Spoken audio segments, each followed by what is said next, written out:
Hey everyone, and welcome to The Year Was, the podcast all about today that gives you just enough information to effectively be that guy at the party, causing all your friends to question, hey, who invited you? Like, seriously, why are you here? I'm your host, Michael Montalvo, and for the next few minutes we will swim through the river of time to try and find out what makes today truly unique. In this episode, we examine the events that occurred January 5th. The thing you need to know about the vast majority of Texans, and I'm sure I've said this before, is that we are vastly unprepared for the cold.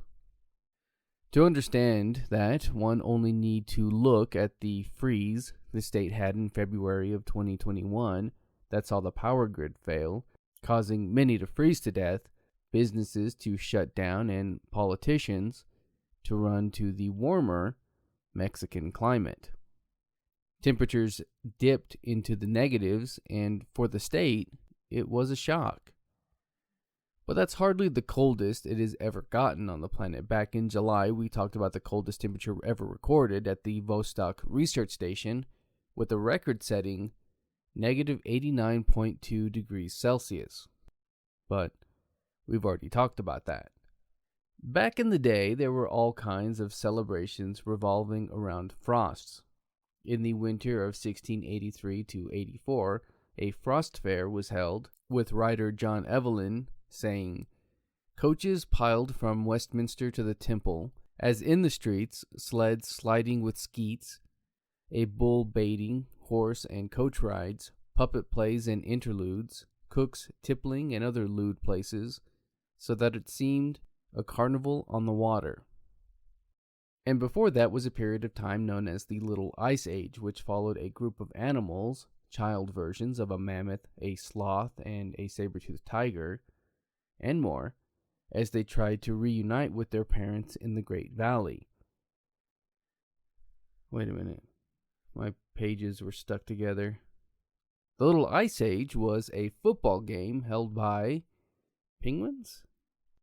It was a 300-year period starting in the 16th century that saw the likes of King Henry VIII ride a sled on the Thames from London to Greenwich in 1536, and Elizabeth I shooting archery targets while on the ice.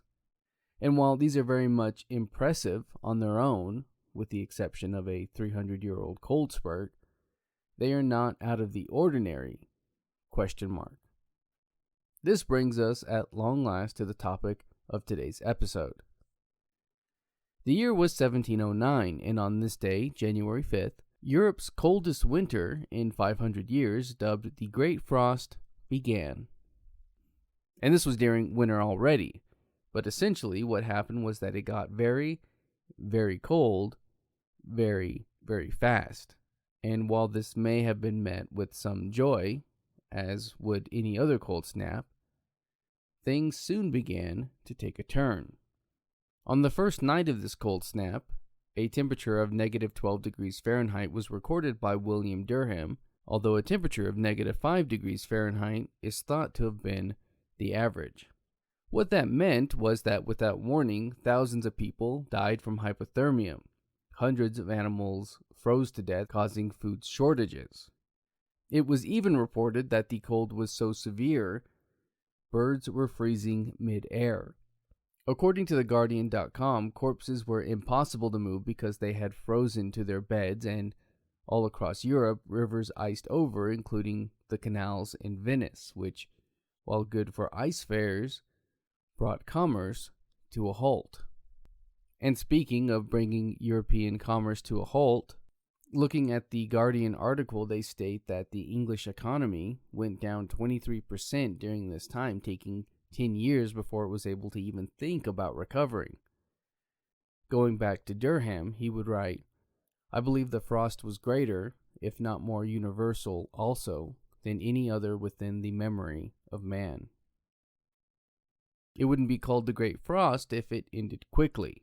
In England, it lasted for 3 months and 6 more cold snaps. It also affected rich and poor alike, the poor because they lacked the amenities, and the rich because their purely aesthetic designs for homes were not practical. The Duchess of Orleans would write of Versailles, "The cold here is so fierce that it fairly defies description. I am sitting by a roaring fire. I have a screen before the door which is closed so that I can sit here with the fur around my neck, and I am still shivering and can barely hold the pen. Never in my life have I seen a winter such as this one."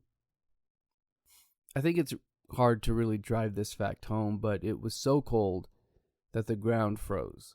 Forests died, and much needed crops that were planted or needed to be planted were lost, causing starvation, which led to open revolts. In France, 155 acts of rebellion occurred between February and June. People were just so desperate that they descended onto any building or institution that might have food. And to make matters worse, there was not one, not three, not four, but two wars going on at this time. The Great Northern War, which was the Swedish invasion of Russia, where we once again learn to never go to war with Russia during the winter, and the War for Spanish Succession, which has been described as the First World War and involved France and Spain uniting to mixed results. 600,000 French and 20,000 Swedish people died as a result of the frost, the war, and the famine that was occurring. There are reports of there being as many as 2,000 deaths in a single night. So what happened after? Aside from the famine and revolts and death, you mean? Well, the ice would eventually thaw, but so much ice and water has to go somewhere, and it didn't have a lot of places to do so. And so there were reports of mass flooding in areas. As far as deaths go, we aren't really sure the exact number, although it's estimated to be in the hundreds of thousands. And to go along with the unknown number of deaths, we don't really know what caused the sudden temperature drop. It's generally accepted, however, that there was a decrease in energy from the sun, which resulted in less ozone formation, which impacted the weather and just made it a really bad year. It could be related to the Maunder minimum.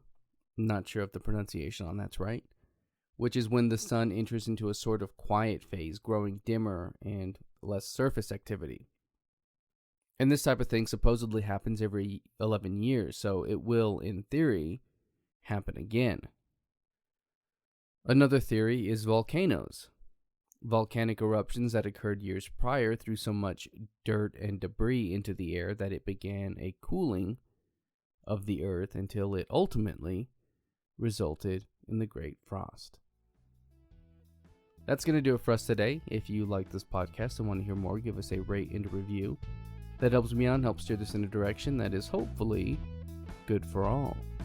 If you're watching this on YouTube, you can find the Year Was audio version on your podcast app of choice. You can find me on social media and at YouTube at the Apple Cider Club. And as always, I want to thank the Tim Kreitz Band for our musical theme. And thank you for listening. We'll see you next time.